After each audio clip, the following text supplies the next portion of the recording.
کیا ہمیں ایسی جگہوں پر سیر و سپاٹے کے لیے جانا چاہیے؟ یہ بھی سوال ہے مفتی صاحب. کتنا بڑا حادثہ ہو گیا پچھلے دنوں. انا للہ و انا الیہ راجعون. اللہ تعالیٰ فوت ہونے والوں کی بخشش فرمائے. آمین. تو وہ بہت بڑا حادثہ ہو گیا ہے. تو ایسی صورت میں ہمیں جانا چاہیے کہ نہیں؟ اگر صحابہ کرام رضوان اللہ اجمعین کی زندگی کو دیکھیں تو ان کی پوری زندگی میں اس طرح خالی سیر سپاٹا نظر نہیں آتا.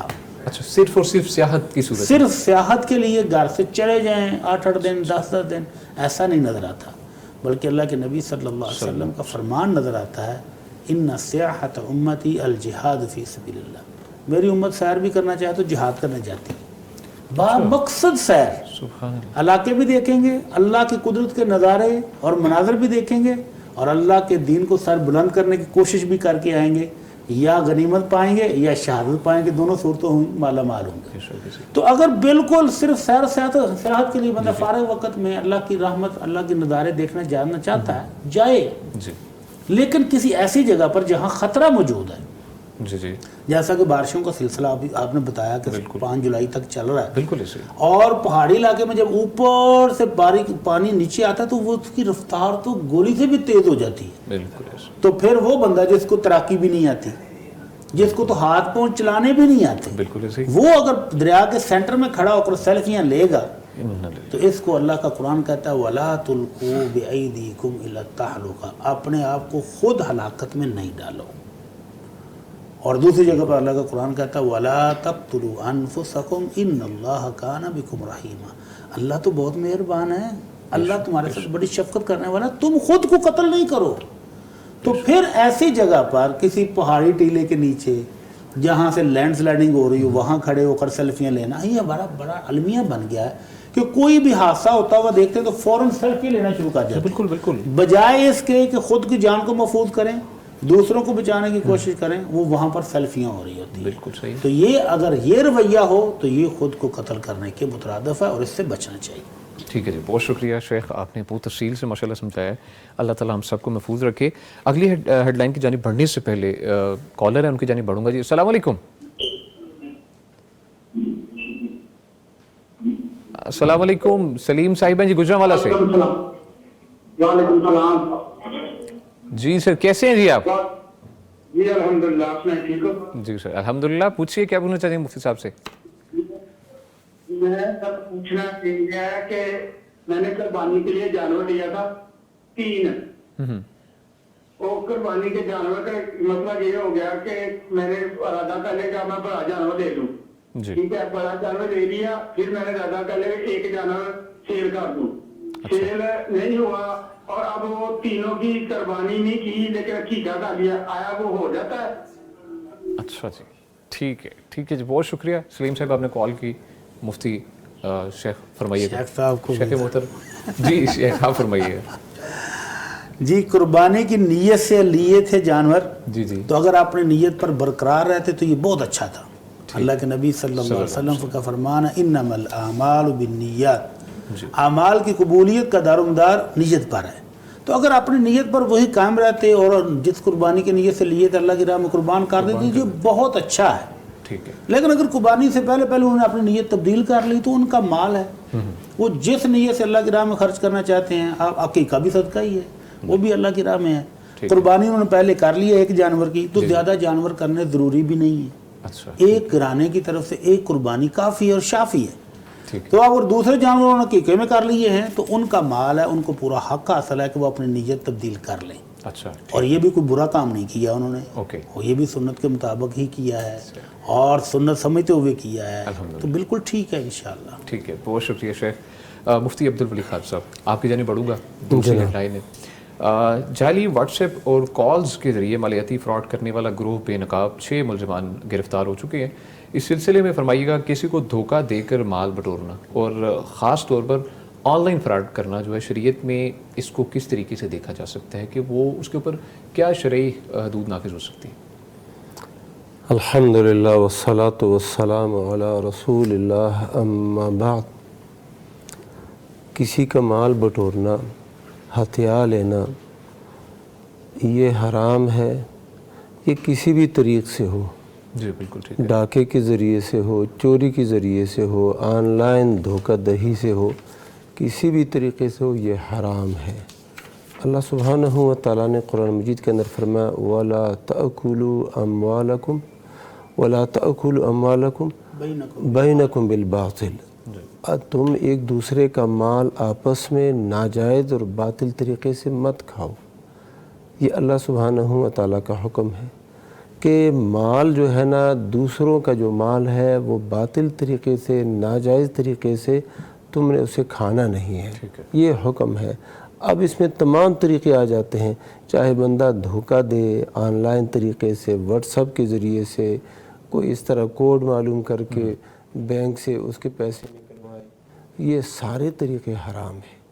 اور اللہ کے نبی صلی اللہ علیہ وسلم نے فرمایا، صحیح ابن حبان کے اندر حدیث ہے، فرمایا من غشنا فلیس منا، جو ہم سے دھوکہ کرتا ہے وہ ہم میں سے نہیں ہے۔ اور پھر فرمایا والمکر والخداع فی النار، یہ جو مکر ہے، فریب کاری ہے اور اسی طرح دھوکہ دہی ہے، یہ آگ میں ہے۔ یعنی یہ شخص جو مکر اور فریب کرتا ہے، خداع اور دھوکہ دیتا ہے، یہ لوگ جہنم میں جانے والے ہیں، آگ میں جانے والے ہیں، اور حدیث یہ بالکل صحیح ہے۔ تو مسلمان کا جو مال ہے یہ تو حرام ہے دوسرے مسلمان پر۔ اللہ کے نبی صلی اللہ علیہ وسلم نے فرمایا کل المسلم علی المسلم حرام دمہ ومالہ وعرضہ، مسلمان کا مال، مسلمان کا خون، مسلمان کی عزت ایک دوسرے پر حرام ہے۔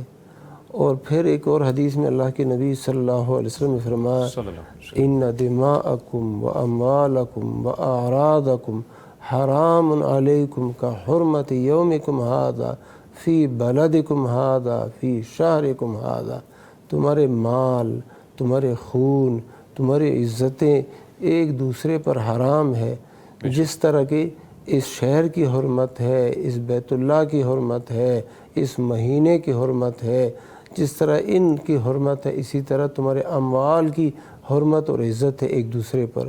ایک اور حدیث بھی اسی حوالے سے ہے لا یحل مال امرئ مسلم الا بطیب نفس منہ، کسی بھی مسلمان کا مال حلال نہیں ہے مگر اس کی دل کے خوشی کے ساتھ۔ تو یہ جو سلسلہ چل رہا ہے یہ حرام ہے، اور حکومت وقت کو چاہیے کہ ایسے دھوکے بازوں کو گرفتار کر کے اور قرار واقعی سزا دے۔ اگر ان میں کوئی چور ہے اور جرم اس کا چوری کا ہے تو اس پر چوری کی حد نافذ کرے جب باقاعدہ شرعی طریقے سے ثابت ہو، ورنہ دیگر جو سزائیں ہیں قاضی اور جج اپنے ثوابدید کے مطابق ان کو تعزیری سزا دے، اور جن کا مال لوٹا ہے وہ مال ان تک واپس کیے جائے، ان کو جیلوں میں ڈالا جائے، جرمانہ نافذ کیے جائے، تو تب ہی یہ لوگ جو ہے نا اپنے اس غلط روش اور غلط طریقوں سے باز آئیں گے۔ اور میں اپنے دیگر مسلمان بھائیوں کو بھی یہ کہتا ہوں کہ اتنی جلدی نہ کسی کے دھوکے میں مت آؤ۔ بہت سے لوگ وہ بھی مال ہی کی حیرت میں کہ تمہارا مال بڑھ رہا ہے اور فلاں جگہ سے تمہیں مال ملنے والا ہے، لیکن اس سے پہلے تم نے کرنا کیا ہے، اتنے پیسے فلاں اکاؤنٹ میں جمع کروانے۔ اچھا وہ کہتے چلو کوئی 1000 1500 2000 روپے ہے یہ جمع کرا لیں گے، اور 1 لاکھ روپے تو ملنے والا ہے، نہ ملے تو کوئی اچھا ایسے پھر وہ کہتے ہیں اور جمع کرو اور جمع کرو۔ تو یہ تھوڑا سا بندے کو نا مسلمان کو محتاط اور حذر اور چکنا ہونا چاہیے۔ بالکل، بہت شکریہ مفتی صاحب۔ کالر ان کی جانے پڑے گی۔ جی السلام علیکم، شبانہ صاحبہ ہیں گجرانوالہ سے۔ آپ سے صرف یہ گزارش ہے کہ آپ اپنے ٹی وی کا والیوم بند کر لیں تاکہ آپ کی آواز ہم تک پہنچ سکے اور ہماری آپ تک بہتر طریقے سے پہنچ سکے۔ جی فرمائیے گا۔ جی بھائی میں نے مفتی عظمت صاحب سے یہ سوال کرنا ہے کہ میری بہن، ہم دونوں بہنیں نا ایک گھر میں ہیں۔ اچھا۔ تو چھوٹی بہن کا نا میاں نشہ کرتا ہے، تو اس نے ایک دفعہ اسے طلاق دے دی کہ میں نے تمہیں طلاق دی، تو میری طرف سے فارغ ہے، تو چلی جا۔ بعد میں 15 دن کے اندر ان کی صلح ہوگی۔ پھر اس نے وقفے سے یہی کہا کہ میں نے تمہیں فارغ کر دیا، تو جاتی کیوں نہیں ہے؟ پھر صلح ہو جاتی تھی. اب تیسری دفعہ اس نے کہا کہ میں نے تمہیں طلاق دی, میں نے 50 دفعہ تمہیں طلاق دی, تو میری طرف سے فارغ ہے. وہ بھائی لوگ آ کے نا اس کو لے گئے. تو اب وہ کہتا ہے میں نے تو طلاق دی ہی نہیں. تو جا کے پھر اس کو بھی لے آیا ہے. اس کی بیوی بھی ایک حساب سے نا سمجھ لے کے ہے تو میری بہنی ہے, لیکن اچھی عورت نہیں ہے نا, میں سمجھتی ہوں. یہ کہنے تو بات نہیں چاہیے نا مجھے, لیکن دونوں میاں بیوی جھوٹ بھی بولتے ہیں, غلط بیان بھی کرتے ہیں. تو اب اس گھر میں مجھے رہنا چاہیے, ان سے تعلق رکھنا چاہیے. یہ طلاق ہو گئی ہے, مجھے اس بارے میں پوچھنا ہے. ٹھیک ہے, مہربانی, میرا نا یہ نا بڑا ٹینشن میں رہتی ہوں. جی بالکل, میں گناہگار ہوں, میں بھی اس گھر میں رہتی ہوں, کوئی ایکشن نہیں لیا میں نے بھی, کل میں کچھ نہیں سکتی نا. ٹھیک ہے جی, بہت شکریہ شبانہ صاحب, آپ نے کال کی. مفتی محمد اجمل بھٹی صاحب, شیخ فرمائیے گا. اللہ اکبر, یہ کیسی بد نصیبی ہے کہ نکاح جیسے رشتے کو مذاق بنایا ہوا ہے. 50 دفعہ کہتا میں طلاق دے چکا ہوں, اللہ اکبر, اور پھر صلح کر کے لے بھی آیا, اور کہتے طلاق ہوئی بھی نہیں ہے. یعنی خود ہی مفتی صاحب ہی بنے ہوئے ہیں. بالکل ایسی ہے شیخ, یعنی خود ہی طلاق دیتا ہے, اس کو پتہ ہے صلح کیسے کرنی ہے, صلح بھی کرتا ہے, پھر طلاق دیتا ہے, پھر صلح کرتا ہے, پھر طلاق دیتا ہے. اب 3 دفعہ جب ہو گیا ہے, محترمہ کے بیان کے مطابق 3 طلاقیں وہ مختلف اوقات میں دے چکا ہے. 2 کے بعد اس کو صلح کا حق حاصل تھا کہ عدت کے اندر صلح کر لی اس نے, صلح لے آیا. اب تیسری بار جب طلاق دی تو اب اس کے پاس صلح کا آپشن تو تھا ہی نہیں. اچھا وہ ویلڈ ہوتی ہے. تیسری طلاق کے بعد اب اس کو صلح کا آپشن اس کے پاس نہیں تھا, نہ صلح کا تھا نہ نیا نکاح کا تھا. اب ان کے درمیان جدائی ہونی ہے. اب یہ میاں بیوی کے طور پر کٹھے رہیں گے تو یہ ظلم کر رہے ہیں اپنی جانوں پر, اور حرام جمع ہوئے ہیں, حرام کٹھے ہوئے ہیں. ان کا اب بطور میاں بیوی کٹھے رہنا جائز اور حلال نہیں ہے. ان کو فوری طور پر علیحدہ ہو جانا چاہیے. ٹھیک ہے. اور جو بڑی بہن پریشان ہے کہ اس گھر میں رہ کر میں گنہگار ہوں, بھئی آپ کو گناہ کس بات کا ہے؟ بالکل, اللہ کا قانون بڑا شاندار اور شفاف ہے کہ لا تزر وازرۃ وزر اخری, کوئی دوسرے کا بوجھ نہیں اٹھائے گا. سبحان اللہ, جس نے کیا ہے وہی بھگتے گا. بے شک, گناہ وہ کر رہے ہیں, آپ اپنی استطاعت کے مطابق ان کو سمجھاتی رہی ہیں, ٹھیک ہے الحمدللہ آپ نے سمجھایا. بالکل ایسے, آپ ان کو بتا رہی ہیں کہ آپ غلط کر رہے ہو, آپ کا ذمہ اتنا ہی تھا کہ آپ زبان سے بتا دیں, سمجھا دیں, یا دل سے برا بھی سمجھ رہی ہیں تو آپ اپنے تمام مراحل پورے کر چکی ہیں. بے شک, سمجھانے والا بھی, بتانے والا بھی, اور دل سے برا سمجھنے والا بھی, سارا آپ کا ایمان کامل ہے. آپ کی مجبوری, آپ نے اس گھر میں رہنا, آپ بے فکر ہو کر رہیں. بالکل ٹھیک. ان کو سمجھاتے رہیں کہ اب آپ کا کٹھے رہنا درست نہیں ہے, آپ جدا ہو جائیں, جتنی جلدی ہوگا اتنا اچھا ہوگا. ٹھیک ہے جی, بہت شکریہ شیخ. سوالات کی جانب بڑھوں گا. اس وقت کمنٹ سیکشن میں موجود ہیں مفتی عبدالولی خان صاحب. شیخ فضا چودھری ہیں, لکھتی ہیں جی السلام علیکم, کیا بینک میں پیسے رکھنے کی کوئی صورت جائز ہے؟ جی ہاں, کوئی ایک صورت تو ہے. شیخ آپ کی اجازت سے کالر کو ایڈ کر لیں پہلے, آپ کی اجازت سے. بہت شکریہ شیخ محترم جی. السلام علیکم. وعلیکم السلام. احسن علی صاحب جی لاہور سے, کیسے ہیں جی آپ؟ جی میں بالکل ٹھیک ٹھاک ہوں جی. میں نے پہلے بھی آپ کے پروگرام میں کال کی تھی, تو ماشاءاللہ مجھے میرے سوالات کا بہت بہترین جواب دیا مفتی عبدالولی خان صاحب نے. جی شکریہ. آج مفتی اجمل بھٹی صاحب بھی ہے, تو انہیں میرا اسپیشلی السلام علیکم. وعلیکم السلام ورحمۃ اللہ. جی جی پوچھئے, کیا پوچھ رہے ہیں؟ میرا مفتی صاحب سے یہ ایک عرض تھی کہ پچھلے سال جب آپ کی رمضان ٹرانسمیشن ہوئی تھی تو میں نے اپنی آنکھوں سے مطلب دیکھی تھی, اور اس بار میری آنکھوں میں نہ پتہ نہیں موتیا اتر آیا, اور اس کی وجہ سے مطلب آپریشن کیا کچھ بھی چینج کرنے کی مطلب نوبت آ گئی. اللہ اکبر. اس کے بعد اب پھر وہ مطلب پرابلم ویسے کی ویسے ہی ہے, مجھے نظر نہیں آ رہا, اور مطلب دل بہت پریشان ہے. اب ڈاکٹر کہہ رہے ہیں اب دوبارہ سے آپریشن کرنا پڑے گا. تو ایک تو میری یہ عرض ہے مفتی اجمل بھٹی صاحب کہ میری یہ دعا کر دیں کہ اس بار کامیابی ہو جائے, اور میں آپ کا پروگرام اپنی آنکھوں سے بھی دیکھ سکوں سننے کے ساتھ ساتھ. آمین آمین ثم آمین انشاءاللہ. اور میرا ایک سوال اور یہ تھا کہ نماز میں واجب چھوٹ جائے تو آخری تشہد میں بیٹھ کر سجدہ سہو کرنے کے بعد کیا ہمیں التحیات دوبارہ پڑھنی پڑے گی, یا پھر ہم ڈائریکٹ سجدے کی طرح ہی کریں گے؟ ٹھیک ہے جی, بہت شکریہ احسن علی صاحب, اللہ تعالیٰ آپ کو شفا دے. شیخ فرمائیے گا عبدالولی خان صاحب. جی شیخ آپ فرمائیے. نام تو انہوں نے لیا, ان کا لیا ہے. ہاں جی جی جی بالکل فرمائیے گا شیخ. اللہ تعالیٰ جی ہمارے اس بھائی کو صحت دے, تندرستی دے, ان کا کامیاب آپریشن ہو جائے. تو اگر ڈاکٹر حضرات کہہ رہے ہیں کہ دوبارہ آپریشن ہوگا تو علاج کروانا چاہیے. ٹھیک ہے بالکل. اللہ کے نبی صلی اللہ علیہ وسلم کا حکم ہے کہ تداو یا عباد اللہ, اے اللہ کے بندو علاج کرواؤ. تو اگر علاج کی سہولت بھی موجود ہے, ڈاکٹر بھی موجود ہیں, تو پھر اللہ آپ کو علاج کروا لینا چاہیے. اور ہماری دعا ہے کہ اللہ تعالیٰ آپ کو مکمل صحت یاب فرمائے انشاءاللہ.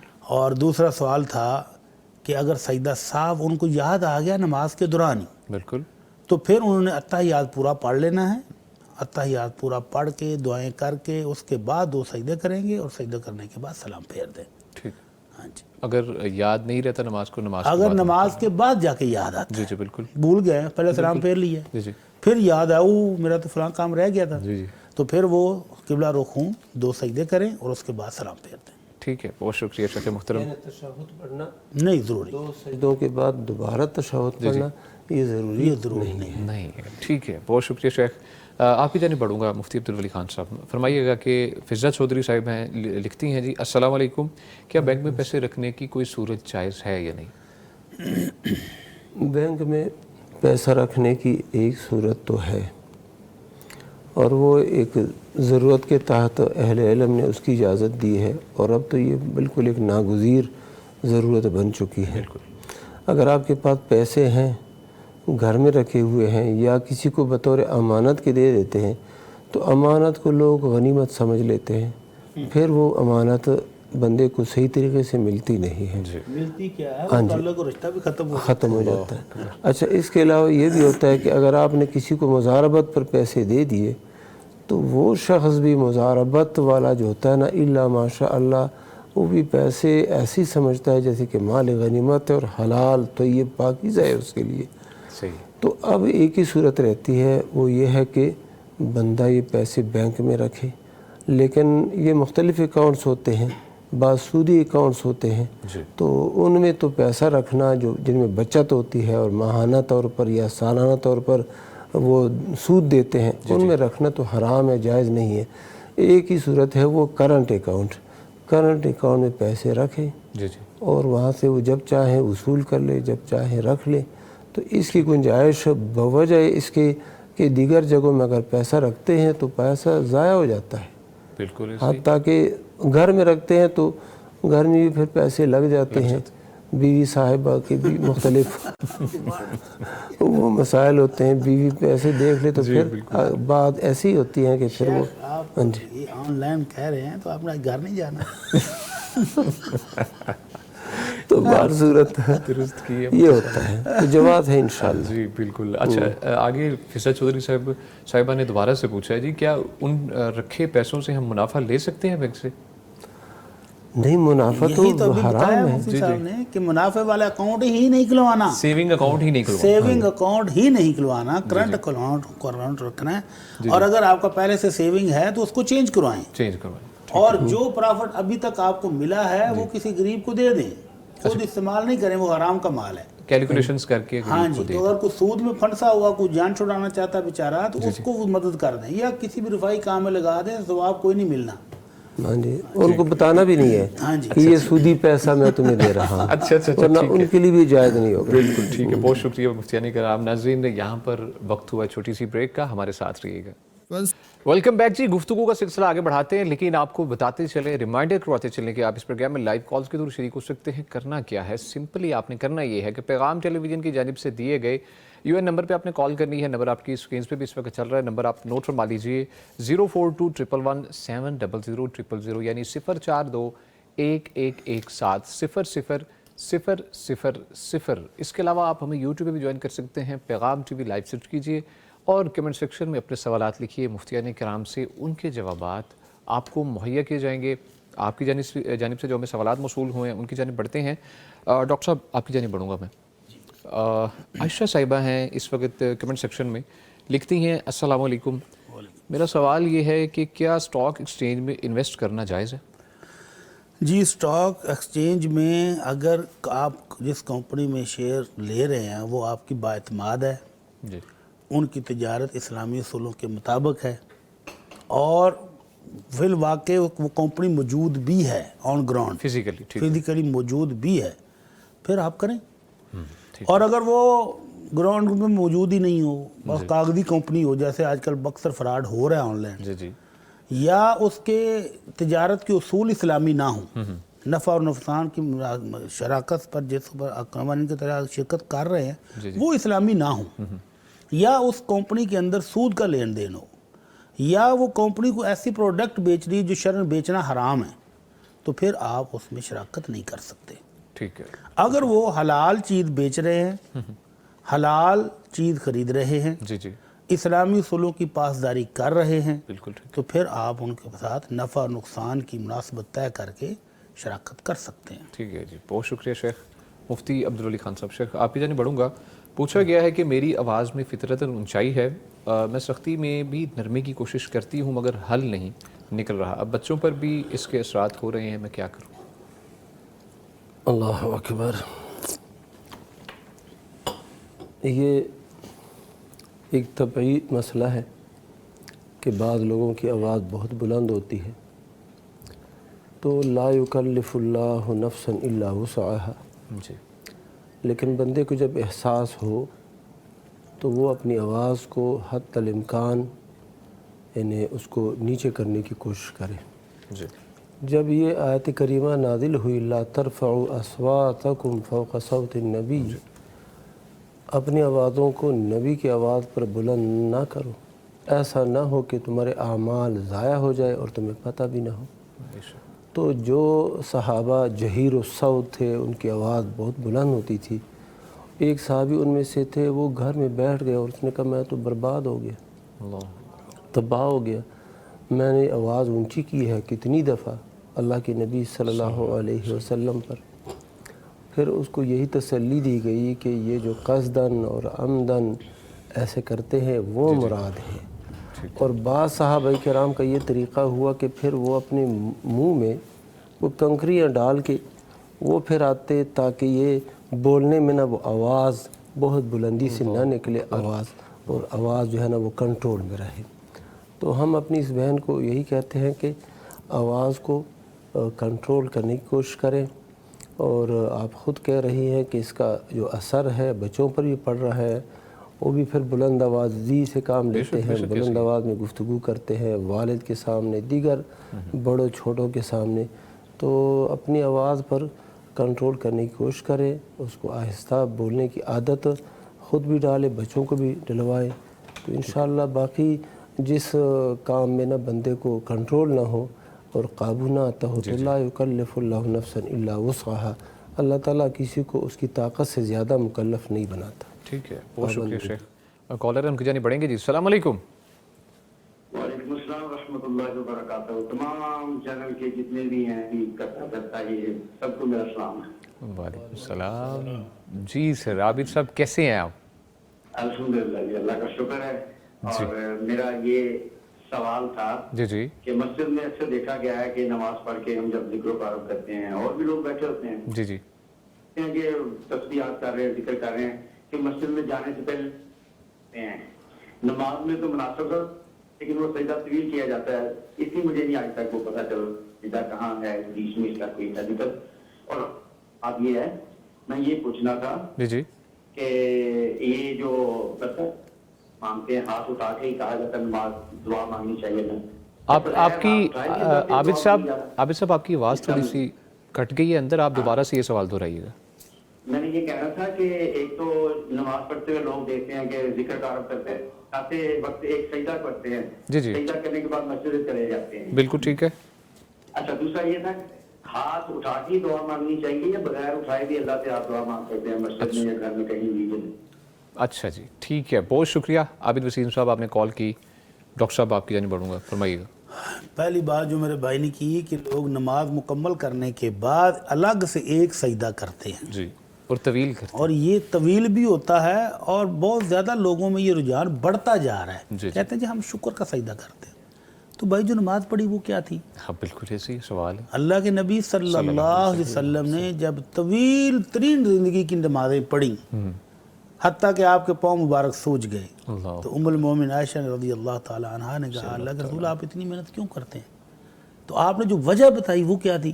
افلا اکون عبدا شکورا، اللہ نے مجھ پر اتنے انعامات کیے ہیں، اتنی رحمتوں سے نوازا، اتنی برکتیں دی ہیں، تو کہ میں اپنے رب کا شکر گزار بندہ نہ بنوں؟ سبحان اللہ. تو نماز تو بذات خود شکر گزاری کا ایک بہت بڑا ذریعہ ہے. بے شک صحیح. تو یہ بھائی جو بعد میں ایک سجدہ کرتے ہیں الگ سے، اس کی بجائے اگر نماز کے سجدے لمبے کریں تو یہ عین سنت کے مطابق ہوگا. بے شک صحیح. اللہ کے نبی صلی اللہ علیہ وسلم اتنا طویل سجدہ کرتے تھے کہ صحابہ کہتے ہیں کہ ہم سمجھتے کہ آپ بھول گئے ہیں. اللہ اکبر. آپ رکوع بھی بڑا لمبا کرتے تھے، آپ رکوع اتنا طویل کرتے کہ ہمیں بعد وقت خیال آتا کہ آپ بھول گئے شاید، لیکن آپ تو تسبیحات کر رہے ہوتے تھے. اللہ اکبر. فرض دونوں سجدے بھی دونوں سجدے بھی اتنے لمبے کرتے تھے آپ. اللہ اکبر. تو آپ کو بجائے اس کے کہ الگ سے ایک سجدہ کریں، آپ کو نمازوں کے اندر ہی اپنے رب سے خوب گڑ گڑا کے دعائیں کرنی چاہیے. بے شک. اللہ کے نبی صلی اللہ علیہ وسلم کا حکم ہے کہ جب سجدہ کرو فاجتہدوا فی الدعاء، دعا میں خوب محنت کر کے دعا مانگو،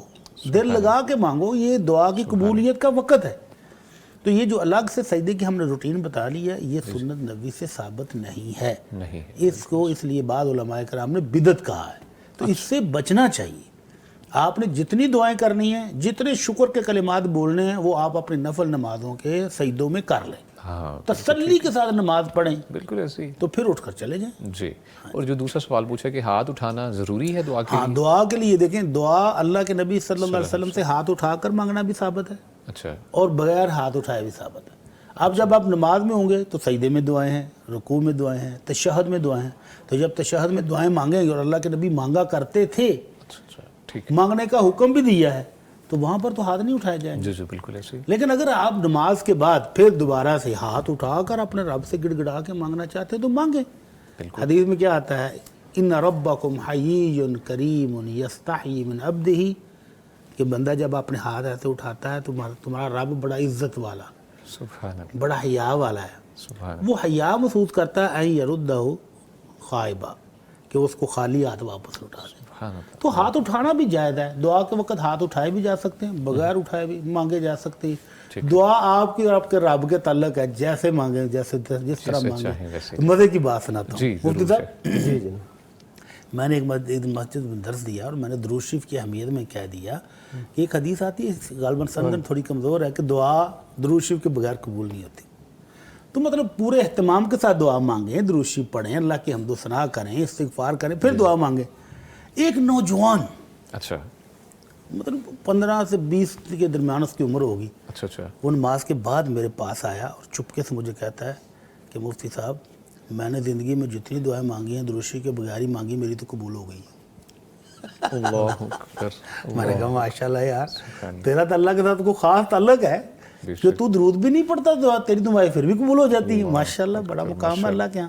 لیکن میں نے اس بچے کی روٹین دیکھی ہے کہ وہ ماشاءاللہ مسجد میں آتا ہے، فجر کے بعد بیٹھ جاتا ہے، قرآن پڑھتا ہے، اشراق پڑھ کے جاتا ہے. اچھا، ماشاءاللہ. اور ہر نماز کے بعد وہ سنتے اہتمام کے ساتھ پڑھتا ہے، اذان ہونے سے پہلے مسجد میں موجود ہوتا ہے، بڑا دل لگا کے بات کرتا ہے. سبحان اللہ، سبحان اللہ. ایسا نوجوان ہمیں اللہ تعالیٰ سے دعا ہے کہ ہمیں ایسے نوجوانوں کی کثرت فرما دے ہمارے یہاں. آمین آمین. ہمارے لیے بھی شیخ دعا فرمائیے گا. اللہ تعالیٰ آپ کو بھی توفیق عطا فرمائے. آمین آمین. جزاک اللہ خیرہ. اگلے سوال کی جانب بڑھتے ہیں. جی، سوال کی جانب بڑھنے سے پہلے کالر کی جانب بڑھیں گے. جی السلام علیکم. وعلیکم السلام. جی سر، کیسے ہیں جی آپ؟ الحمدللہ. یہ میرا سوال ہے مفتی صاحب سے کہ جو بچے یتیم ہو جاتے ہیں اور ان کی کوئی پرورش کر رہا ہو، جی، تو یتیم کا جو اسٹیج تک ہوتا ہے اور اس کے بعد وہ کب چینج ہو جاتا ہے؟ کہ اگر بچے بڑے ہو کے کوئی جو ان کا ہوتا ہے اس سے بدتمیزی کرے یا کچھ ناپا مان، تو اسٹیٹس یتیمی کا کس ایج تک ان کا برقرار رہتا ہے؟ اچھا اچھا اچھا، ٹھیک ہے ٹھیک ہے. بہت شکریہ آپ نے کال کی. مفتی عبدالولی خان صاحب، شیخ پوچھا گیا کہ یتیم بچے ہیں اور ایک کون سی ایج تک یہ اسٹیٹس بدل جاتا ہے کہ وہ یتیم نہیں رہے؟ کیونکہ کہتے ہیں ہم نے ڈانٹ بڑھ، اگر وہ بدتمیزی کرتے ہیں تو ڈانٹ بڑھ کرنی پڑے، تو کس ایج تک ہم یہ خیال رکھیں یار یتیم بچے ہیں ان کو ڈانٹنا نہیں ہے؟ فرمائیے گا. جب وہ بالغ ہو جائے نا، پھر ان کا یہ اسٹیٹس اور یہ حیثیت ان کی بدل جاتی ہے. اچھا ٹھیک ہے. لا یتم بعد احتلام، بالغ ہونے کے بعد پھر کوئی یتیمی نہیں ہے. اچھا، یتیمی نابالغی کی حد میں ہوتی ہے، اور جب بچہ بالغ ہو جاتا ہے، بچی بالغ ہو جاتی ہے، تو پھر ان کو یتیم نہیں کہتے، یتیم کہہ بھی دیتے ہیں تو ما سبق یعنی گزشتہ کے لحاظ سے ان کو یتیم کہتے ہیں کہ پہلے یہ یتیم تھے۔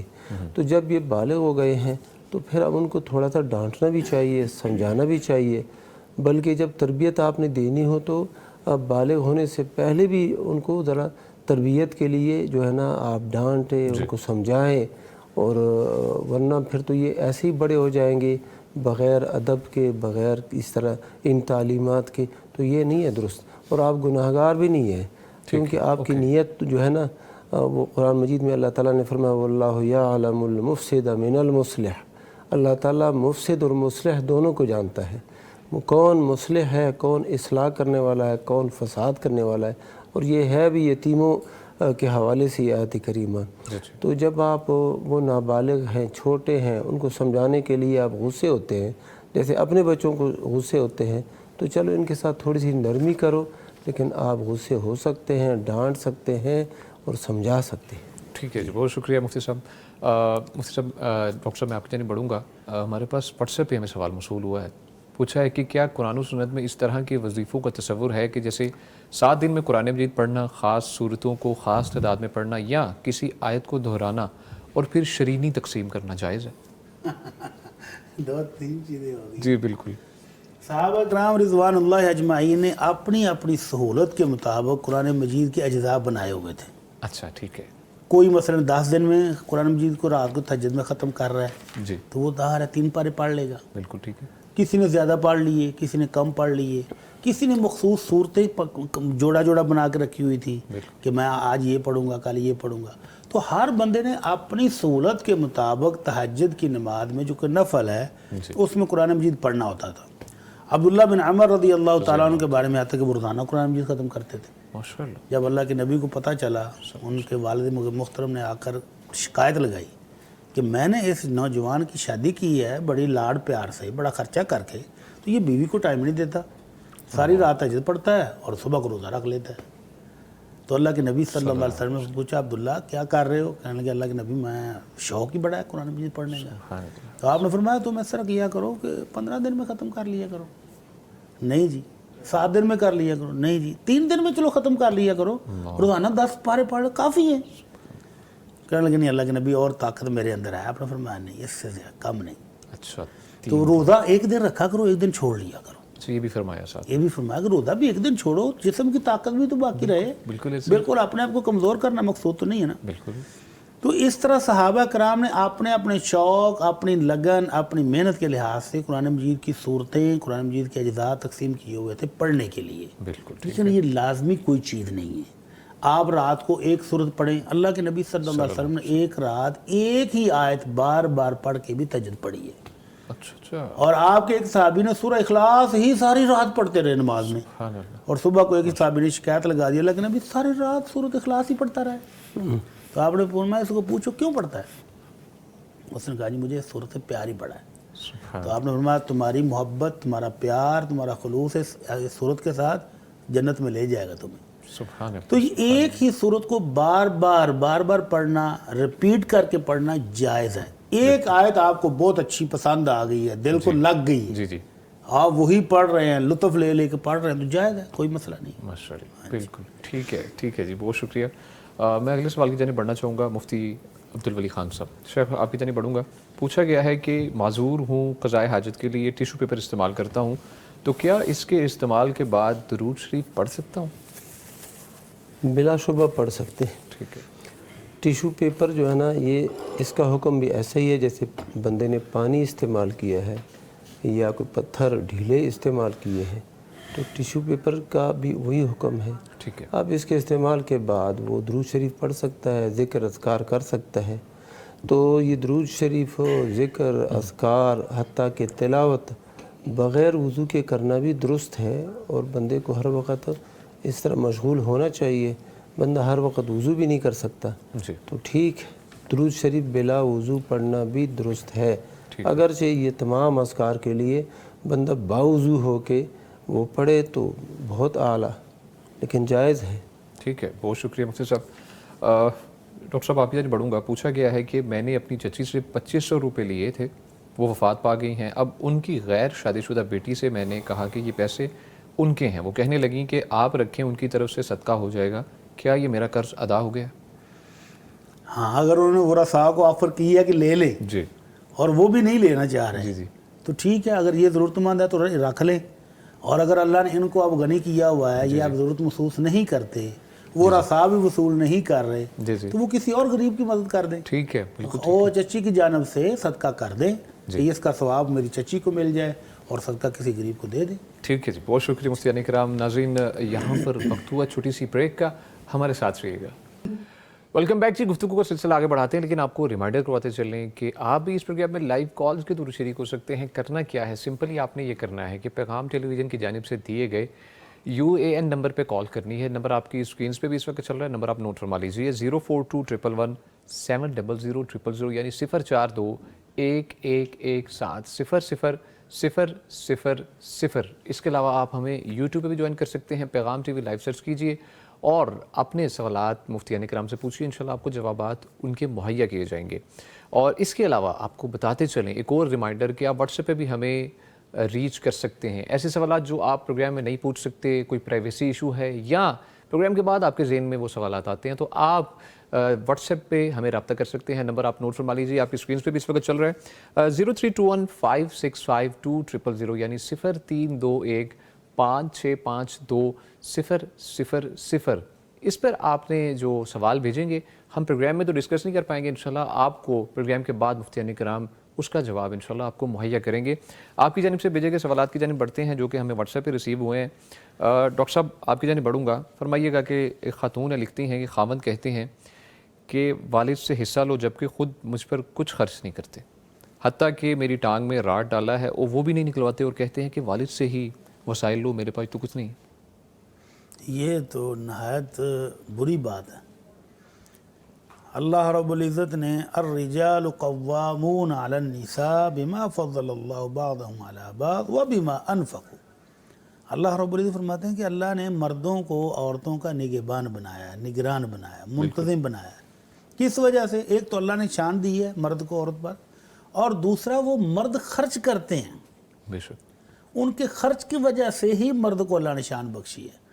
اور اگر مرد کٹو بن جائے اور بیکار بیٹھا ہو جی جی اور عورت کے ٹکڑوں پر پڑنا شروع ہو جائے تو وہ مرد کی شان کھو دیتا ہے. بے شک صحیح. تو ایسے مردوں کو حیا کرنی چاہیے کہ وہ خود کمائیں، ہمت کریں، میدان میں آئیں، مرد بن کر دکھائیں. بالکل ایسے ہی.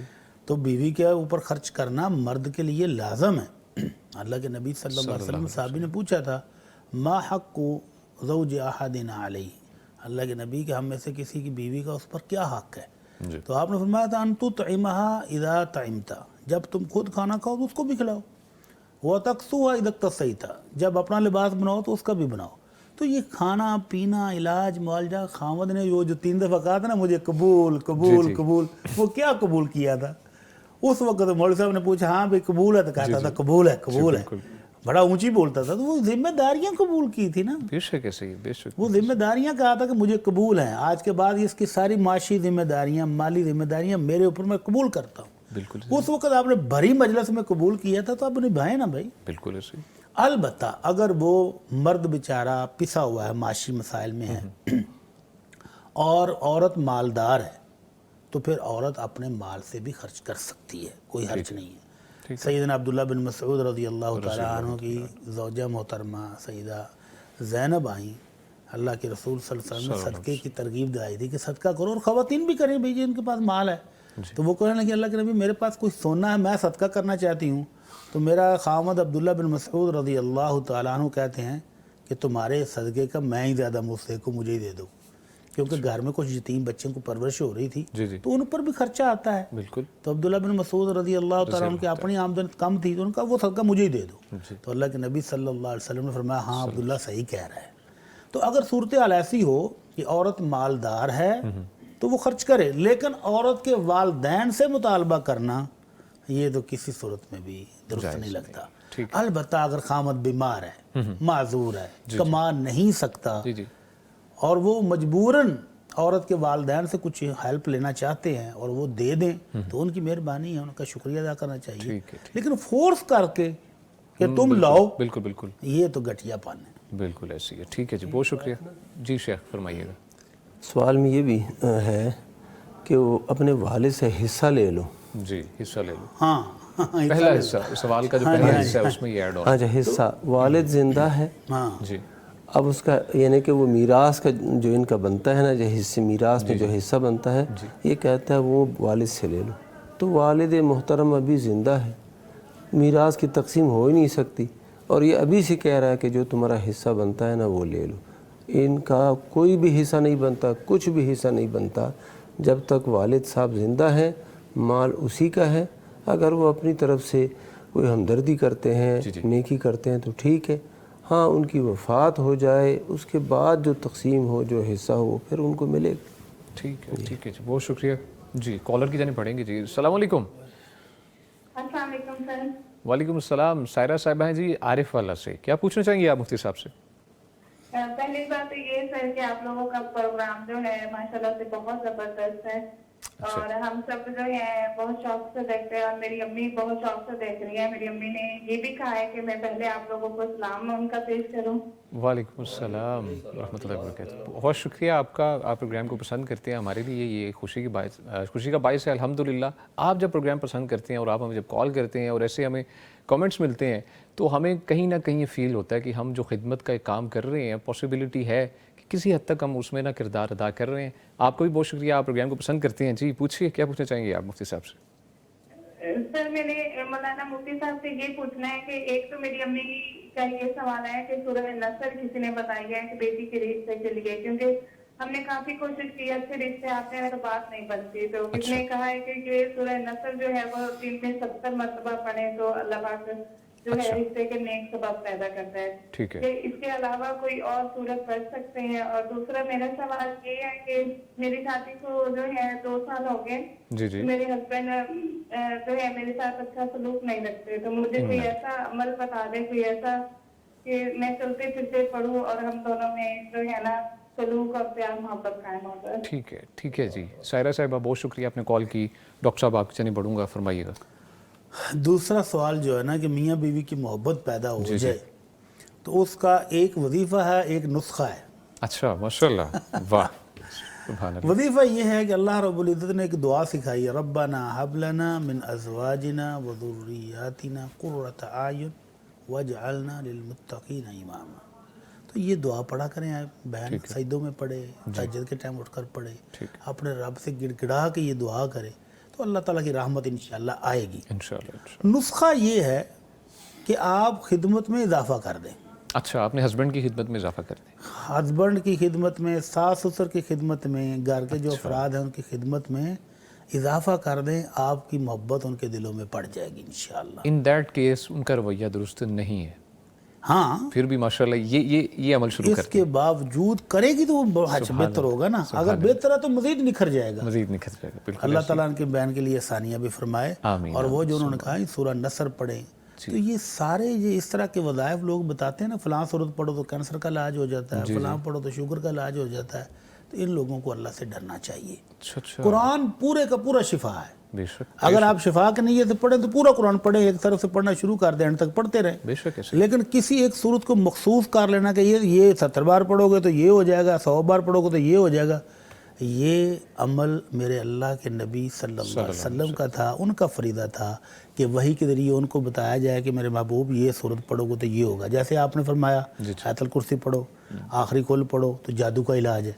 تو یہ اللہ کے نبی تعلیمات میں آ گیا نا صلی اللہ علیہ وسلم.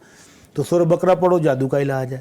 تو یہ جو چیزیں اللہ کے نبی صلی اللہ علیہ وسلم نے بتائیں اللہ کی وحی کے ذریعے, وہ تو ہے مسنون طریقہ.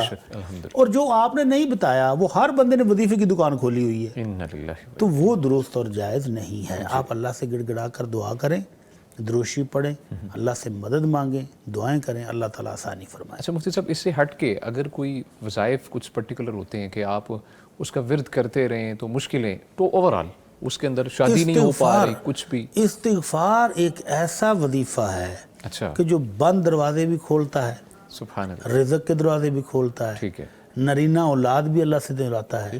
سورہ نوح کے اندر اللہ رب العزت نے حضرت نوح علیہ السلام کی زبانی کہا, جب ان کی قوم نے آ کر کہا نا بارشیں نہیں ہو رہی, فصلیں نہیں ہو رہی, اناج نہیں ہو رہا, تو انہوں نے کہا تھا فَقُلْتُ اسْتَغْفِرُوا رَبَّكُمْ إِنَّهُ كَانَ غَفَّارًا يُرْسِلِ السَّمَاءَ عَلَيْكُمْ مِدْرَارًا وَيُمْدِدْكُمْ بِأَمْوَالٍ وَبَنِينَ کہ میری قوم اللہ سے کثرت سے اپنے گناہوں کی معافی مانگو، بخشش مانگو، موسلا دھار بارشیں نازل فرمائے گا، تمہارے مال میں بھی اضافہ کر دے گا اور تمہارے بیٹوں میں بھی اضافہ کر دے گا۔ سبحان اللہ، سبحان تو یہ بہترین وظیفہ ہے کہ آپ استغفار کر دیں، اللہ تعالیٰ رزق بھی دے گا، مال بھی دے گا، اولاد بھی دے گا، اور ساری مشکلات بھی حل ہو جائیں۔ انشاءاللہ جی ٹھیک ہے، بہت شکریہ شیخ محترم۔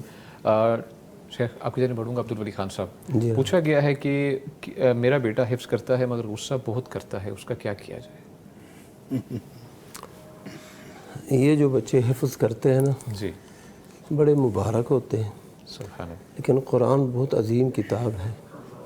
جب بچہ حفظ کر رہا ہوتا ہے اور وہ کلمات اپنے ذہن میں قلب میں ڈال رہا ہوتا ہے تو طاقت لگتی ہے، جب طاقت لگتی ہے، قوت صرف ہوتی ہے، تو پھر ان کے لیے کھانے کا اچھا بندوبست ہونا چاہیے، اچھا ٹھیک ہے، بادام ہو، دیسی گھی ہو، اور اس طرح کی اچھی خوراکیں ہوں، اچھی توازن کرنی یہ چاہیے۔ کھلاؤ، انشاءاللہ تعالیٰ اس کا غصہ پھر ختم ہو جائے گا۔ اچھا اور اگر تھوڑا بہت ہے نا تو وہ برداشت کرو، بہت عظیم کلام وہ یاد کر رہا ہے اچھا تو وہ بہت بڑا کام کر رہا ہے، تھوڑا سا آپ بھی برداشت کر لیا کریں۔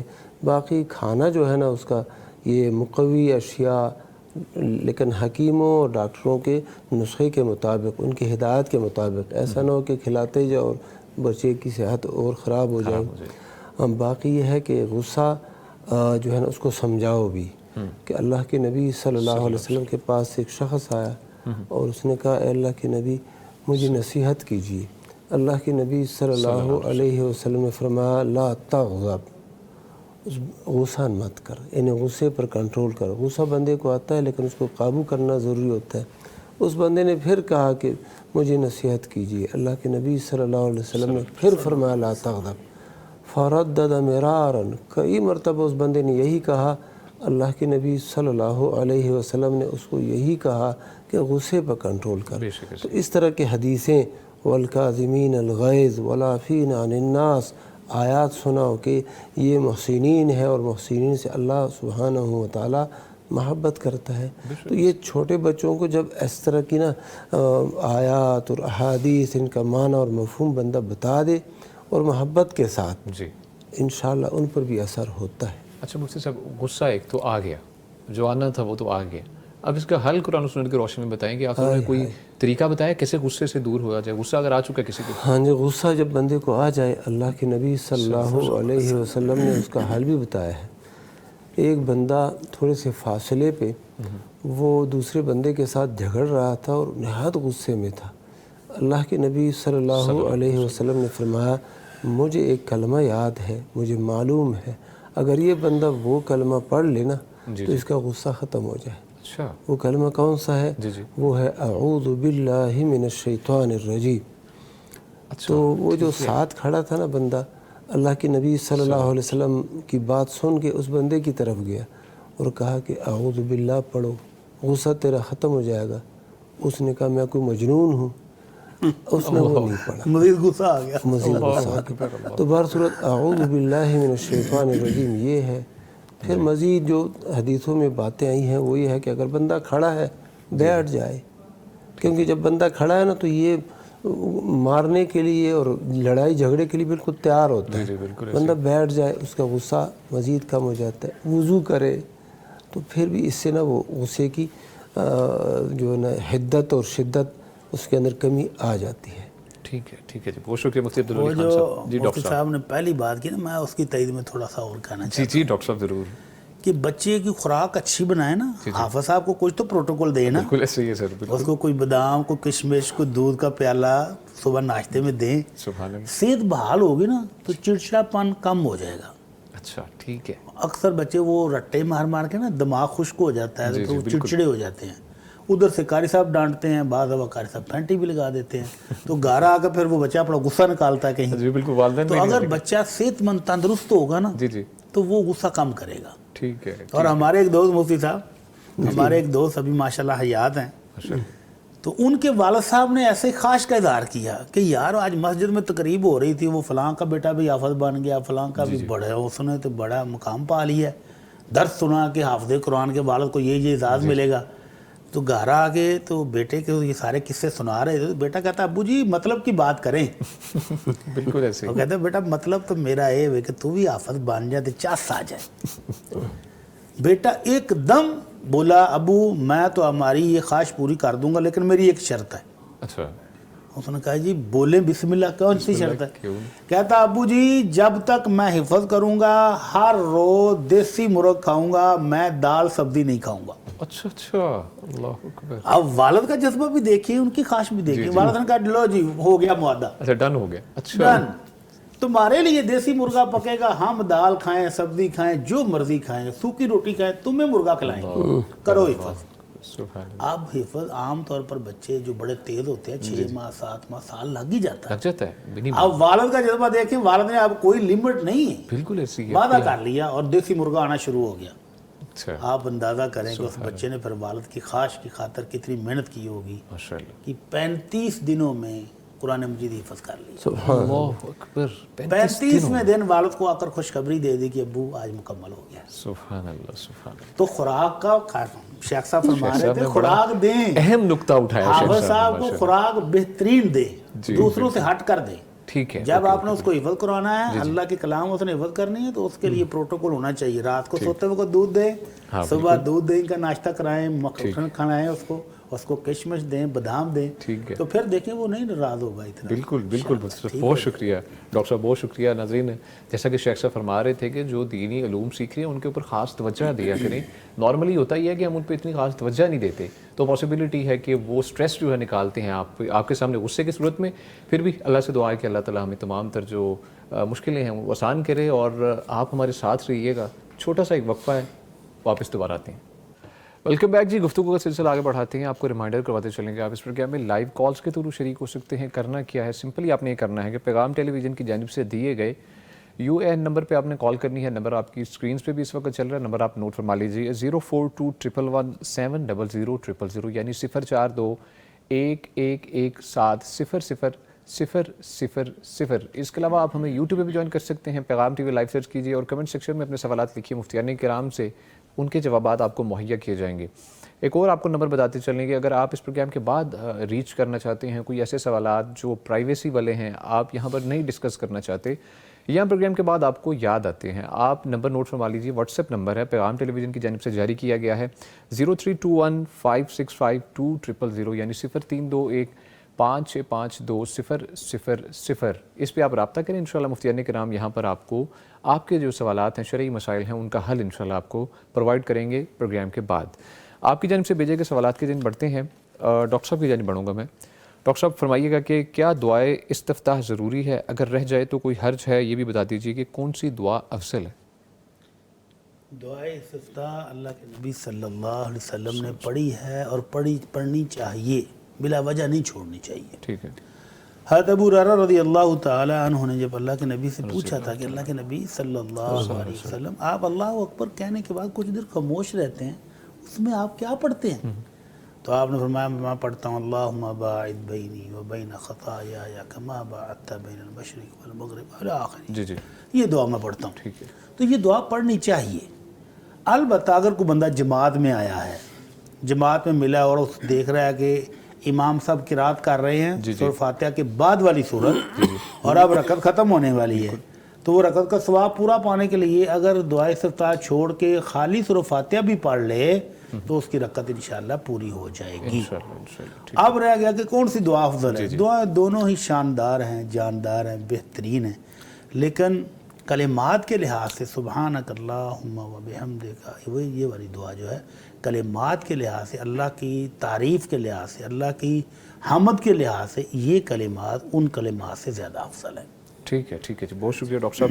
مفتی عبدالعلی خان صاحب فرمائیے گا شیخ کہ زیر ناف بال کی پیٹ کی جانب سے کیا حد ہے؟ یہ جب انسان بالغ ہو جاتا ہے جی تو بالغ ہونے کے ساتھ ہی اس کے جو شرمگاہ ہے اس کے ارد گرد جو بال اگتے ہیں یہ اس کی حد ہے. ٹھیک ہے. تو یہ اس کو آنا کہتے ہیں.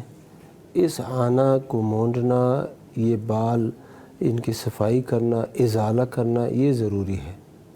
تو باقی پیٹ کے اوپر بھی، ناف سے نیچے اس حصے پر بھی بال اگ آتے ہیں، لیکن یہ آنا کا حصہ نہیں ہے. یہ ہر انسان پر یہ مرحلہ آتا ہے. تو شروع میں پیٹ کے اوپر بال نہیں ہوتے. ہاں اس جگہ پر یہ جو شرمگاہ ہے اس کے ارد گرد اس موضع پر، اس جگہ پر بال ہوتے ہیں. اسی کو صاف کرنا، ان بالوں کا ازالہ کرنا یہی لازم ہے اور یہی اس کے حد ہے. ٹھیک ہے جی، بہت شکریہ ڈاکٹر صاحب. میں آپ کی جانب بڑھنا چاہوں گا. ایک بڑا انٹرسٹنگ سوال ہے کہ کیا شوہر بیوی کی اجازت کے بغیر تبلیغ پر جا سکتا ہے؟ ماشاء اللہ. آپ شادی شدہ ہیں؟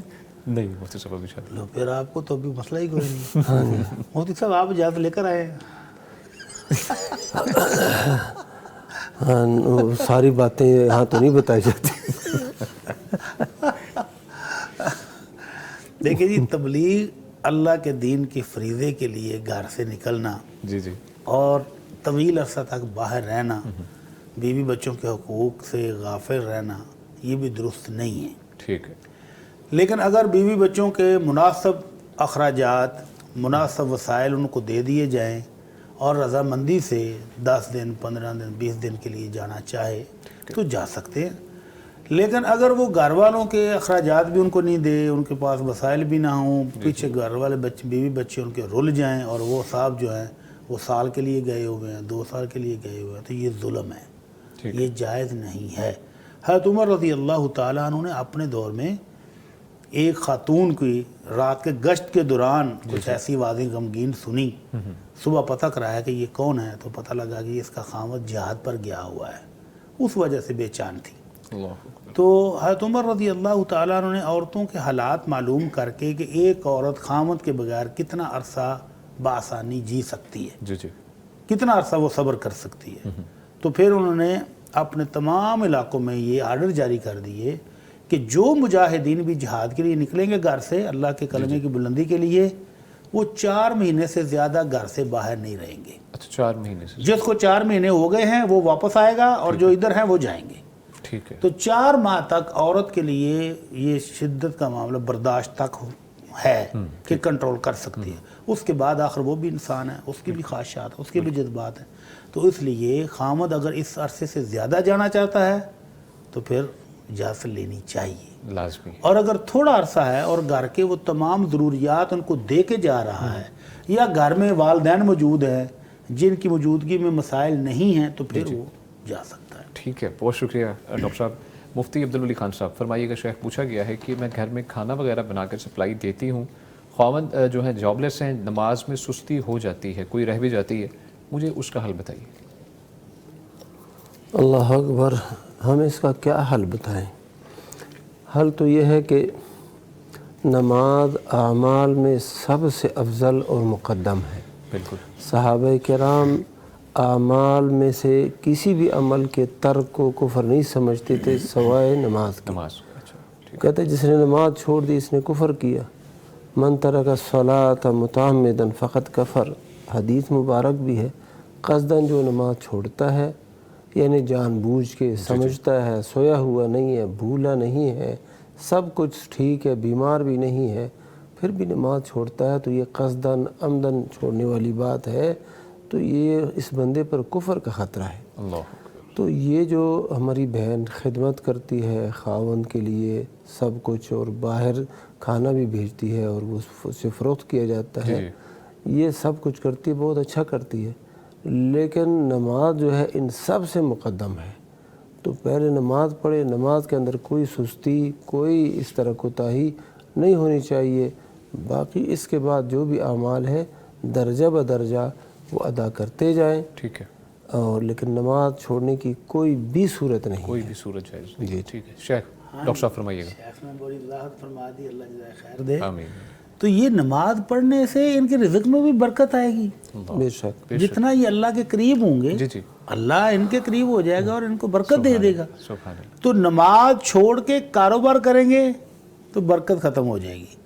اور کاروبار کو مؤخر کر کے نماز ٹائم پر پڑھیں گے تو برکت آ جائے گی انشاءاللہ. اور پھر بہن جو کہہ رہی ہیں کہ میرا خاوند جاب لیس ہے، Jobless ہے. وہ بھائی جاب لیس کہاں ہے؟ وہ آپ کے ساتھ آپ کا ہاتھ بٹائے نا. ہاں ہاں آپ جو سپلائی دے رہی ہیں آپ کے ساتھ گھر میں کام کاج کر رہے، آپ اکیلی کرتی ہیں، 2 بندے ہو جائیں گے تو 1 اور 1 11 ہو جاتے ہیں. 11 ہو جاتے ہیں. بالکل تو وہ گھر کا مال زیادہ سپلائی کریں.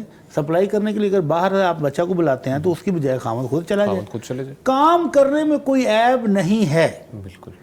تو یہ جو ہم سمجھتے ہیں نا کہ جاب ہمارے لیول کی ملے گی تو کروں گا، ورنہ میں تو بیٹھا ہوں گھر پہ، تو یہ بہت غلط بات ہے. ہمارے ایک دوست نے مجھے واقعہ سنایا کہ ایک فیملی تھی، ہیلپ کے لیے آئی کہ جی بچیاں ہیں اور میں جاب لیس ہوں تو کوئی ہیلپ کریں.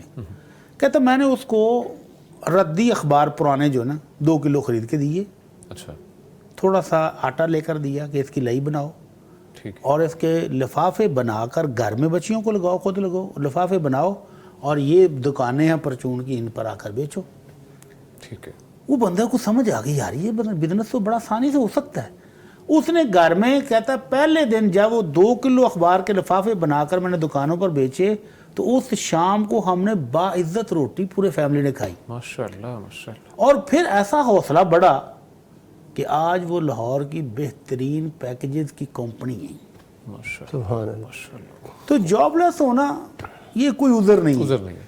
بیگم اگر گھر میں بیٹھ کر کوئی مال سپلائی کر رہی ہے تو آپ اس کے ساتھ ہاتھ بٹائیں، بالکل ایسے. تعاون کریں. وہ جو کام پہلے تھوڑا سا وہ زیادہ ہو جائے گا تو آپ کو باہر جاب ڈھونڈنے کی بجائے آپ کا اپنا بزنس گھر میں شروع ہو جائے گا. اللہ تعالیٰ برکت دے. آمین آمین. بہت شکریہ ڈاکٹر صاحب. میں اگلے سوال کی جانب بڑھنا چاہوں گا. پوچھا گیا ہے کہ سردی میں ٹھنڈے پانی سے غسل پر بخار ہونے کا خدشہ ہے، نماز کیسے پڑھیں؟ خدشہ ہے. خدشہ ہے. اللہ تعالیٰ آسانی فرمایا. جی آج کل جتنی سہولتیں ہیں ہمارے پاس، زمانہ قدیم میں تو ان کا تصور بھی نہیں کیا جا سکتا تھا. بالکل ایسی. ابھی آپ کے گھر میں پمپ ہیں، پمپ چلائیں، 2 منٹ کے اندر تازہ فریش گرم پانی اللہ تعالیٰ کی رحمت سے آ جاتا ہے. ہاں سردیوں میں ہیٹر موجود ہیں، راڈ موجود ہیں، گیزر موجود ہیں، گیس موجود ہے. اگر بالفرض ساری چیزیں ہی موجود نہ ہوں، جی آپ برفانی علاقے میں ہیں، پانی ٹھنڈا یخ جمع ہوا ہے اور آپ کو یہ یقین خدشہ نہیں یقین ہو کہ اگر پانی سر پر پڑا تو میں گیا، تو پھر آپ تیمم کر لیں. یقین ہو. یقین ہو. خدشہ خالی خدشے سے نہیں کہ مجھے پورے اضافے بھی کر لیں. یقین ہو یا ظن غالب، گمان غالب. اچھا گمان. خالی خدشے سے نہیں کہ میں اب مار ہو جاؤں گا. جی ہاں بالکل بالکل. تو پانی پہلے ڈھونڈیں. گرم پانی کی سہولتیں بے شمار ہیں، ان میں سے کوئی اگر سہولت آپ کو میسر ہے تو اس سہولت کو استعمال کریں. ٹھیک ہے. اگر کوئی سہولت نہیں ہے، برفانی علاقہ ہے، برف جمی ہوئی ہے، پانی یک ٹھنڈا ہے اور آپ کو یقین ہو کہ میں اس سے نہانے کی وجہ سے بیمار ہو جاؤں گا سخت، تو پھر آپ تیمم کر سکتے ہیں، وگرنہ نہیں.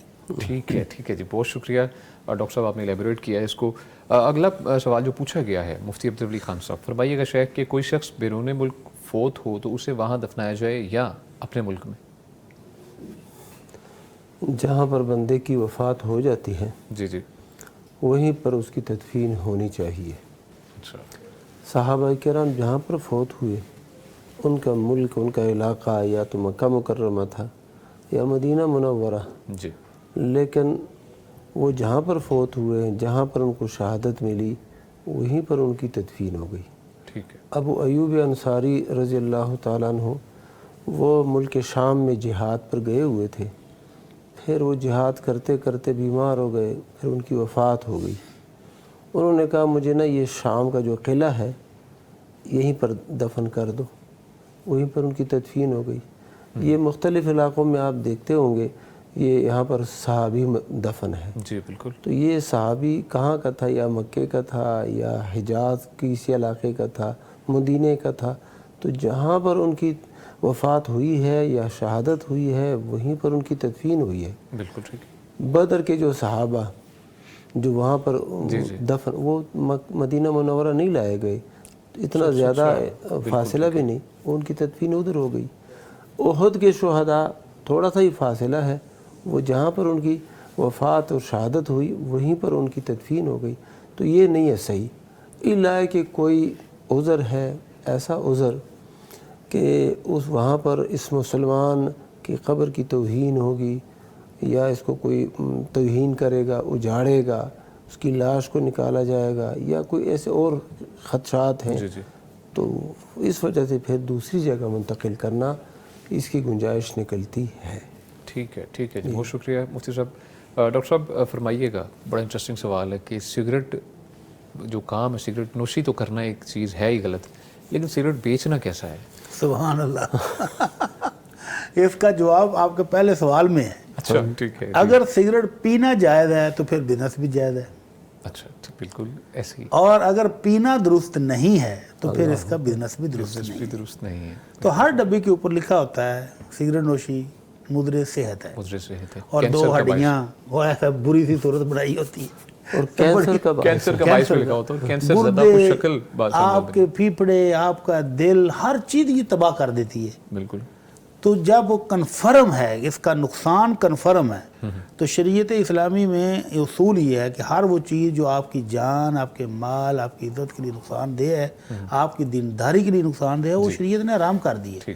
تو جب یہ کنفرم ہے اس کا نقصان, کینسر بھی ہے, بلڈ کا بھی نقصان ہے, دل کا بھی نقصان ہے, جگر کا بھی, پھیپھڑے تک سے اس کے ضائع ہو جاتے ہیں, تو پھر اس کو پینا بھی جائز نہیں. جب اس کا پینا جائز نہیں ہے تو اس کا کاروبار کیسے جائز ہوگا؟ کاروبار بھی اس کا جائز نہیں. مفتی صاحب دکاندار کو اگر سمجھایا جائے, اس کے بارے میں بتایا جائے, وہ کہتے ہیں ایسے کیویں منع ہوئی ہے, جو خریدن آندے نے وہ کہتے ہیں رکھو, کہتے ہیں وہ خود کہتے ہیں جو اللہ والے ہیں نا, میں نے ایسے بہت سارے دکانداروں کو جانتا ہوں, وہ کہتے ہیں کہ جب سے ہم نے پتہ چلا ہے کہ یہ اس کو بیچنا جائز نہیں ہے, انہوں نے اپنی دکانیں خالی کر دی.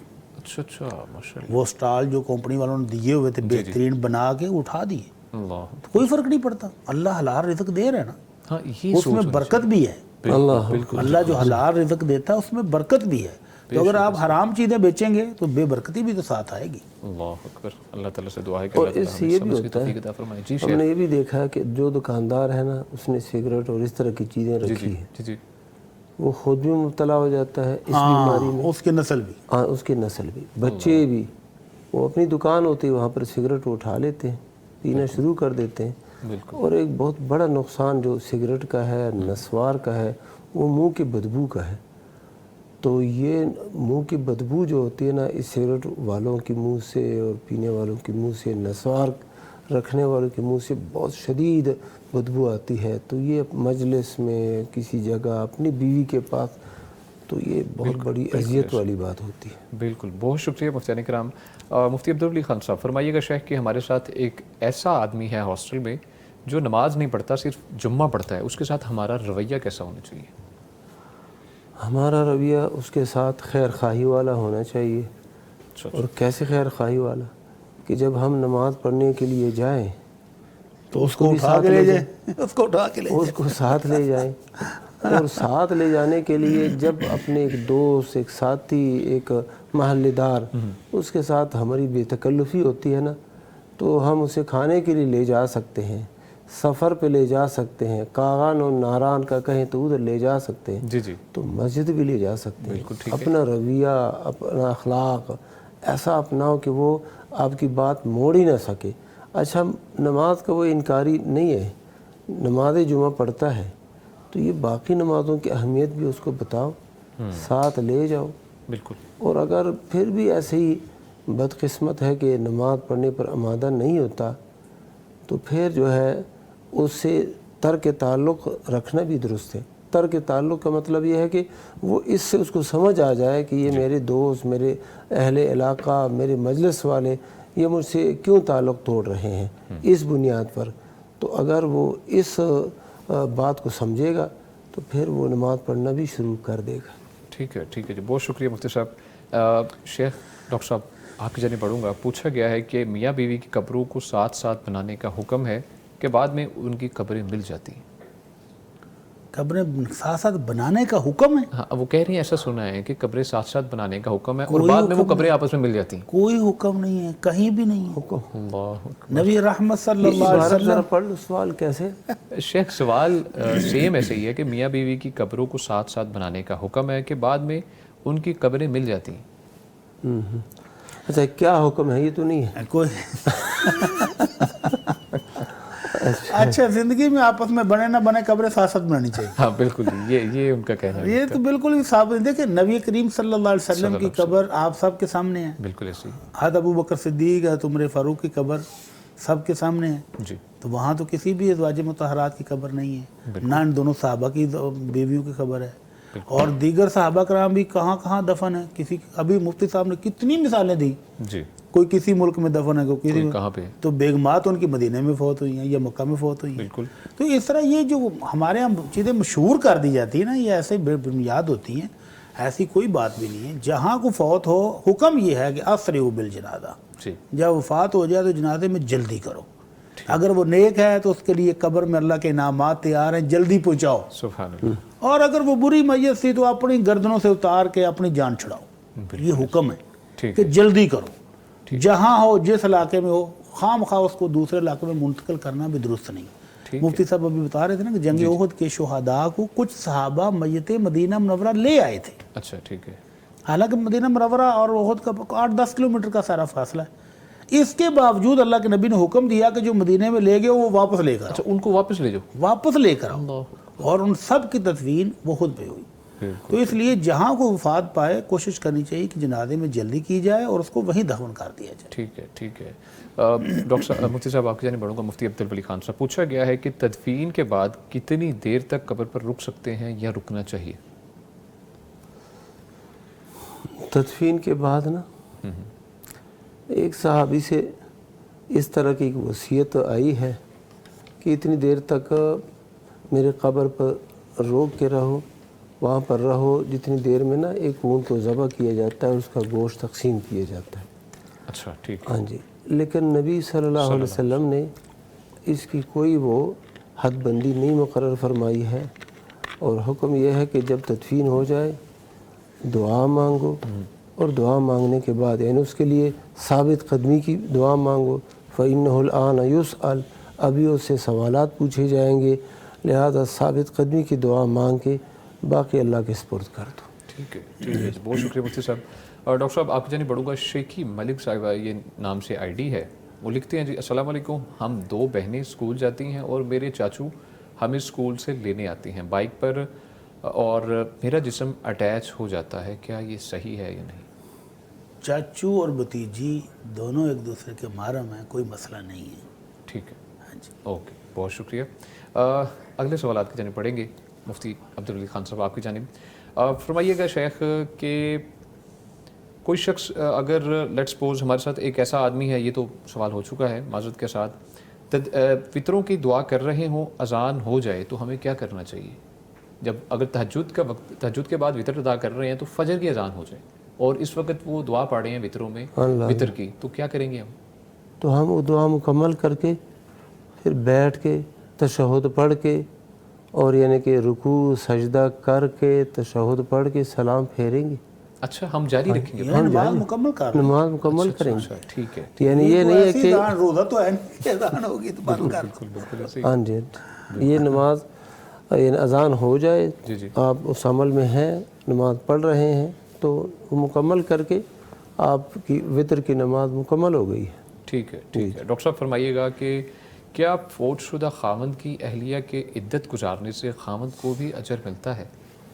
بالکل. اگر وہ ساری زندگی اللہ کے رسول کی اطاعت اور فرما برداری کے مطابق زندگی گزارنے کی ترغیب دلاتا رہا ہے اپنے گھر والوں کو، اور وہ اسلامی تعلیمات کی پابندی کرتی ہیں، جی تو یقیناً خامد بھی اجر و ثواب کا حقدار ہوگا. بے شک. بالکل بالکل. ٹھیک ہے. مفتی عبدالولی خان صاحب، شیخ پوچھا گیا ہے کہ الرافع اللہ کے ناموں میں سے ہے، میرے بھائی کا نام محمد رافع ہے، یہ درست ہے کہ عبد الرافع رکھیں؟ یہ جو نام ہوتے ہیں بعض ایسے نام ہیں جو اللہ سبحانہ و تعالیٰ کے ساتھ خاص ہیں، جیسے الرحمن ہے. اب الرحمن صفاتی نام ہے اللہ کا، اب یہ انسان کام نہیں رکھ سکتے، بالخصوص جب اس پر ال بھی داخل ہو جائے الرحمن. اور بعض نام ایسے ہیں کہ جو مشترک ہوتے ہیں، جیسے رحیم ہے، کریم ہے، تو یہ رحیم، کریم، رؤوف یہ ایسے ہیں کہ یہ جب اللہ سبحانہ و تعالیٰ مراد ہو تو اس سے پہلے عبد لگائیں گے، عبد الرؤوف، عبد الرحیم، اس پر ال داخل کریں گے، اور عبد الکریم.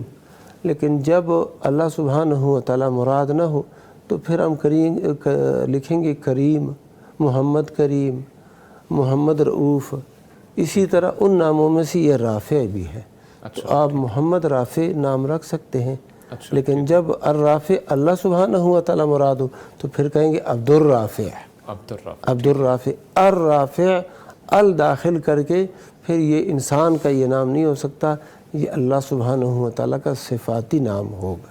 ٹھیک ہے جی، بہت شکریہ۔ اور ڈاکٹر صاحب آپ کی جانب بڑھوں گا، فرمائیے گا کہ پوچھا گیا ہے عورت اور مرد کی نماز میں کیا فرق ہے؟ کچھ کہتے ہیں کہ عورت سمٹ کر سجدہ کرے اور کچھ کہتے ہیں کہ نہیں۔ عورت کی نماز کی کیفیت اور مرد کی نماز کی کیفیت میں کچھ بھی فرق صحیح سنت سے ثابت نہیں ہے۔ اچھا، اللہ کے نبی صلی اللہ علیہ وسلم نے مردوں اور عورتوں دونوں کو ہی کہا ہے صلو کما رأیتمونی اصلی۔ اللہ کے نبی صلی اللہ علیہ وسلم کو جس طرح صحابہ کرام نے نماز پڑھتے ہوئے دیکھا، صحابیات بھی نماز جماعت کے ساتھ پڑھتی تھی، انہوں نے بھی دیکھا، تو جس طرح آپ کو پڑھتے ہوئے دیکھا ویسے ہی پڑھیں گے۔ تو اللہ کے نبی صلی اللہ علیہ وسلم کے سجدے کی کیفیت یہ تھی کہ آپ دونوں ہاتھوں کو کھلا رکھتے تھے اور کونیاں ایسی اوپر ہوتی تھی، جسم کے ساتھ چمٹی ہوئی نہیں ہوتی تھی۔ ٹھیک ہے۔ تو حتیٰ کہ ایک روایت میں آتا ہے کہ اگر بکری کا میمنا سجدے کے دوران آپ کے ہاتھوں سے نیچے سے گزرنا چاہتا تو گزر سکتا تھا، اتنا ایسے آپ ہاتھ اونچا رکھتے تھے۔ تو اس لیے یہ کہنا کہ عورت سمٹ کر سجدہ کرے گی، یہ کسی بھی صحیح حدیث سے فرق ثابت نہیں ہے۔ اچھا، جو چیز ثابت ہے وہ ہے مرد اور عورت کا لباس۔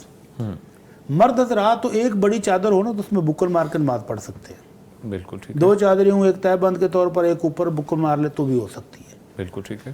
اگر پگڑی نہ بھی ہو، کیپ نہ بھی ہو تو نماز اس کی بالکل درست ہے۔ البتہ عورت کے لیے لازمی ہے کہ وہ ایسی بڑی چادر میں پڑھے نماز کہ وہ سر سے لے کر پاؤں تک سارا کچھ اس کا چھپ جائے اس میں۔ ٹھیک ہے، تو یہ لباس میں تھوڑا سا فرق موجود ہے احادیث میں، البتہ نماز کی کیفیت میں، رکوع میں، سجدے میں، تشہد میں یا صورتیں پڑھنے میں یا تلاوت کرنے میں کوئی فرق نہیں۔ کوئی فرق نہیں ہے۔ ٹھیک ہے ڈاکٹر صاحب، بہت شکریہ۔ مفتی عبدالولی خان صاحب، شیخ فرمائیے گا کہ پہلے کالر ہیں مفتی صاحب، آپ کی اجازت سے ان کی جانب بولنا چاہوں گا۔ جی السلام علیکم۔ محمد منیر صاحب میں جی بہاڑی سے، کیسے ہیں جی؟ شکر الحمدللہ۔ جی پوچھئے، کیا پوچھنا چاہیں گے مفتی صاحب سے؟ میرے پالک بارے میں کیا حکم ہے جی، وہ بلدیت لگوا سکتا ہے؟ ٹھیک ہے جی، لے پالک کے بارے میں آپ نے پوچھا ہے جی، کیا حکم ہے اس کے بارے میں؟ جی ٹھیک ہے جی، بہت شکریہ محمد منیر صاحب، آپ نے کال کی۔ مفتی عبدالولی خان صاحب، شیخ فرمائیے۔ لے پالک کو ایک تو یہ ہے نا کہ ایک بچہ بندہ لے لے، یتیم بچہ ہے، اس کا کوئی ہے نہیں یا کسی کی اولاد نہیں ہے تو اپنے بھائی کا بیٹا وہ لے لیتا ہے، یا عورت اپنی جو ہے نا بہن کا بیٹا یا بیٹی لے لیتی ہے، جی تو یہ اس کو پالتے ہیں تاکہ ان کے لیے باعث سکون بنے۔ جی ٹھیک ہے، یہ جواز ہے، اس کی گنجائش ہے، لیکن ان کو اپنا نام دینا یہ جائز نہیں ہے۔ بالکل ٹھیک ہے کہ وہ بیٹا کسی اور کا ہے اور اس کو کہہ دے یہ میرا بیٹا، شناختی کارڈ میں، کاغذات میں، بے فارم میں اور دیگر ڈاکومنٹس میں یہ اس کو اپنا نام دے دیتے ہیں، یہ جائز نہیں ہے۔ یہ تو غیر باپ کی طرف نسبت ہے، اور غیر باپ کی طرف نسبت کرنا یہ حرام ہے۔ ادعوہم لآبائہم، اللہ نے قرآن مجید کے اندر فرمایا ان کی نسبت کرو ان کے باپوں کی طرف، جو اصل حقیقی باپ ہے ان کی طرف ان کی نسبت کرو، اور اگر آپ کو ان کے باپ معلوم نہیں ہے تو وہ پھر تمہارے بھائی ہیں دین میں، تو وہ ان کو اب بیٹا تم نہیں بنا سکتے کہ یہ میرا بیٹا ہے، تو لہذا وہ بھائی کے طور پر آپ ان کو رکھیں، لیکن اپنا نام، اپنی نسبت ان کو نہیں دے سکتے، یہ بالکل ظلم ہے اور یہ حرام ہے۔ ٹھیک ہے جی، بہت شکریہ مفتی صاحب۔ ناظرین آپ کو بتاتے چلیں کہ یہ جو پروگرام ہے، اس پروگرام کے لیے UMT کے تعاون سے ہم پیش کر رہے ہیں یہ پروگرام، اور بتاتے چلیں کہ یہ جو پاکستان کا سب سے پہلا AI پاورڈ، بالکل پاکستان کا سب سے پہلا AI پاورڈ ایجوکیشن ایکسپیرینس اپنے طلباء کو فراہم کر رہے ہیں، انہی کے تعاون سے ہم یہ پروگرام آپ تک پہنچا رہے ہیں۔ اس کے ساتھ ہمارے ساتھ جو شخصیات موجود رہیں، فضیلت الشیخ مفتی ڈاکٹر محمد اجمل بھٹی صاحب، ہم ان کا شکریہ ادا کریں گے۔ مفتی صاحب آپ کی تشریف آوری کا شکریہ، جزاک اللہ، بہت شکریہ۔ آپ کا یہاں آنا ہمارے لیے باعث فخر ہے، اور بہت سے ہم نے بہت چیزیں سیکھی الحمدللہ، اور ناظرین نے بھی سیکھی۔ ان کے ساتھ جو دوسری شخصیت ہیں جی فضیلت الشیخ مفتی عبدالولی خان صاحب، ان کا بھی شکریہ ادا کرتے ہیں۔ مفتی صاحب بہت شکریہ، آپ بھی تشریف لائیں, اللہ تعالیٰ آپ کو بھی اپنے حفظ و امان میں رکھے. ناظرین, اسی میسیج کے ساتھ روزہ رکھیں, خود بھی رکھیں, دوست احباب تک یہ پیغام پہنچائیں کہ پیر اور جمعرات کا روزہ رکھیں, اور کوشش کریں سب سے پہلے تو خود رکھیں, پھر فیملی ممبرس کو بھی اس کی تلقین کریں, اور ہمیں خاص طور پر اپنی دعاؤں میں یاد رکھیے گا. آپ سے ملاقات ہوگی انشاءاللہ اگلے پروگرام میں, تب تک کے لیے دیجیے اجازت, اللہ نے کے بعد. فاسألوا أهل الذكر إن كنتم